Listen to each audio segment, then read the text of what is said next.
इस वीडियो में हम सीखेंगे पहला वॉवल्स मतलब स्वर, दूसरा कॉन्सोनेंट्स मतलब व्यंजन, तीसरा कैसे अक्षरों की ध्वनि या आवाज इंग्लिश अल्फाबेट्स को वॉवल्स और कॉन्सोनेंट्स में बांटती है, चौथा अक्षर वाई वॉवल और कॉन्सोनेंट दोनों के रूप में कैसे काम करता है, और आखिरी पांचवा वीडियो से जो कुछ भी समझ में आएगा उसकी एक क्विक प्रैक्टिस करेंगे। नमस्ते दोस्तों, मैं हूँ क्लैरिस और मेरे चैनल इंग्लिश की पाठशाला में आपका स्वागत है। हम सभी जानते हैं कि इंग्लिश अल्फाबेट्स में 26 लेटर्स होते हैं, जिनमें से letters A, E, I, O, you स्वर यानी वॉवल्स होते हैं और इनकी संख्या 5 होती है। पांचों वॉवल्स को छोड़कर जो 21 लेटर्स बचते हैं वो कहलाते हैं कॉन्सोनेंट्स। वॉवल्स और कॉन्सोनेंट्स प्रत्येक में खास प्रकार की आवाजें या ध्वनियां होती हैं जो उन्हें एक दूसरे से अलग करती हैं। वॉवल्स और कॉन्सोनेंट्स के बीच बोलने के समय आवाजों के निकलने के तरीके में बहुत फर्क होता है। देखा जाए तो वॉवल्स के अपने साउंड्स मतलब अपने ही स्वर या आवाज होती है, जबकि कॉन्सोनेंट्स बेसुरे होते हैं क्योंकि उनकी अपनी कोई आवाज या सुर नहीं होते हैं और इसलिए उन्हें शब्दों को बनाने के लिए वॉवल्स की मदद लेनी पड़ती है।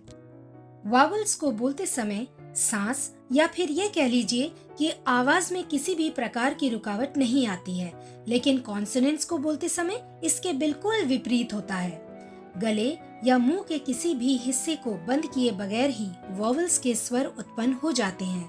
वॉवल्स के छोटे और लंबे दोनों ही स्वर होते हैं, जैसे कि इन शब्दों में pan, rent, pit, cot, truck, fake, tedious, blind, rote, cumin. Consonants की ध्वनियां या आवाज जीभ, होंठ, दांत या मुंह की छत का इस्तेमाल करके मुंह से निकल रही हवा को रोकते हुए पैदा की जाती हैं। आइए कॉन्सोनेंट्स के कुछ उदाहरणों की प्रैक्टिस करने की कोशिश करते हैं। Bleach, black, blanket, blow, blood, class, clown, clear, close, cloud, flower, flick, flame, flash, float, crash, crawl, creep, cross, crayon, drink, drive, drown, dragon, drag, tree, trust, treat, trunk, triangle, space, speed, speak, spoon, special, stick, stop, stage, sting, statue, twice, twist, tweed, 20, twin, screw, script, scroll, screen, scrawl, straw, stretch, street, strange, straight, thread, throw, threat, through, threw। Vowels को बोलते समय मुंह से निकल रही हवा में बिना किसी रुकावट के बोला जाता है।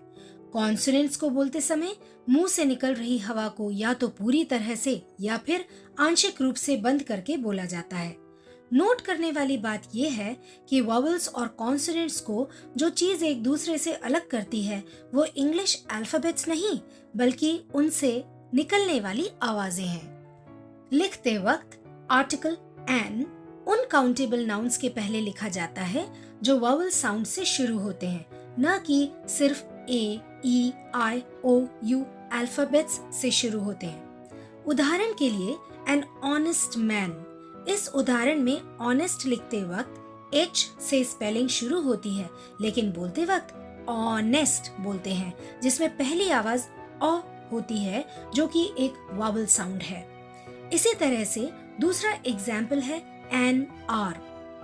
इस उदाहरण में भी आर्टिकल एन लगता है क्योंकि इसमें भी लिखते वक्त शब्द शुरू होता है एच से, लेकिन बोलते वक्त इसका उच्चारण होता है ऑनेस्ट, जिसमें ओ वॉवल साउंड है। कुछ और एग्जाम्पल्स हैं जैसे कि an ax, an eagle, an igloo, an oven, an umbrella आदि। आर्टिकल ए को कॉन्सोनेंट से शुरू होने वाले काउंटेबल नाउन्स के पहले लिखा जाता है। उदाहरण के लिए अ ईयर कहते हैं। ईयर की स्पेलिंग शुरू होती है वाई से और सुनने में ऐसा लगता है जैसे इसका उच्चारण है ईयर, लेकिन इसका सही उच्चारण ईयर, जिसमें वाई का उच्चारण य है और यह य एक कॉन्सोनेंट साउंड है। इसलिए इस शब्द ईयर के पहले आर्टिकल ए लगेगा। कुछ और उदाहरण हैं। अ यूनिकॉर्न, इस उदाहरण में पहला लेटर है यू, जो कि एक वावल है, लेकिन फिर भी इस शब्द के पहले ए क्यों लगा है, इस बात को हम अगले पॉइंट में देखेंगे। कुछ और एग्जाम्पल्स हैं। अ bottle, a container, a watch, a xylophone, a university, a European आदि। हमने अभी जो एग्जाम्पल्स देखे उनमें से कुछ की स्पेलिंग ई या फिर यू से शुरू हो रही है और ये दोनों ही लेटर्स वावल्स हैं, तो इनके आगे एन न लगाकर ए क्यों लगाया जाता है, ये ट्विस्ट समझना जरूरी है। लेटर यू की लंबी आवाज यू को कॉन्सोनेंट साउंड माना जाता है, या फिर ये कह लीजिए कि जब यू का साउंड यू ही होता है तो उसे कॉन्सोनेंट साउंड माना जाता है। और इस प्रकार लंबे यू साउंड से शुरू होने वाले काउंटेबल नाउन्स से पहले आर्टिकल ए लगता है, जैसे कि a university, a unicorn, a uniform, a European आदि। अब बारी है लेटर वाई को समझने की। लेटर वाई एक पेट दुखाने वाला पेचीदा लेटर है, क्योंकि इसके 3 उच्चारण हैं, जैसे येलो में य, शाय में आय और हैप्पी में ई उच्चारण होता है। इसलिए लेटर वाई को सेमी वावल या फिर आधा वावल माना जाता है। इसके कुछ और उदाहरण हैं, जैसे my, by, try, fly, dry, cry, shy. इन सभी शब्दों में वाई का उच्चारण आय है, जो कि एक वावल साउंड है। इसी वाई का उपयोग अन्य शब्दों में कॉन्सोनेंट के रूप में किया जाता है, जैसे yes, yarn, yacht, yellow, you, your, yours, yourself, yourselves इत्यादि। इन सभी शब्दों में वाई का उच्चारण है य, जो कि एक कॉन्सोनेंट साउंड है।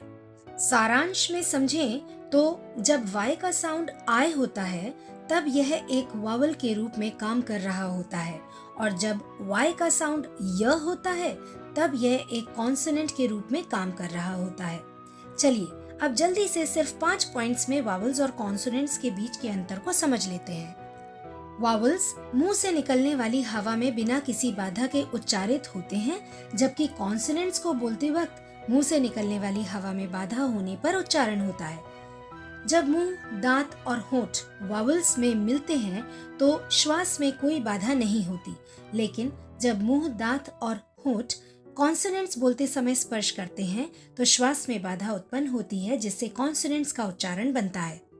इंग्लिश अल्फाबेट्स में 21 कॉन्सोनेंट्स और 5 वावल्स होते हैं। शब्दों के हिस्सों को बनाने के लिए कॉन्सोनेंट्स सहायता लेते हैं वावल्स की।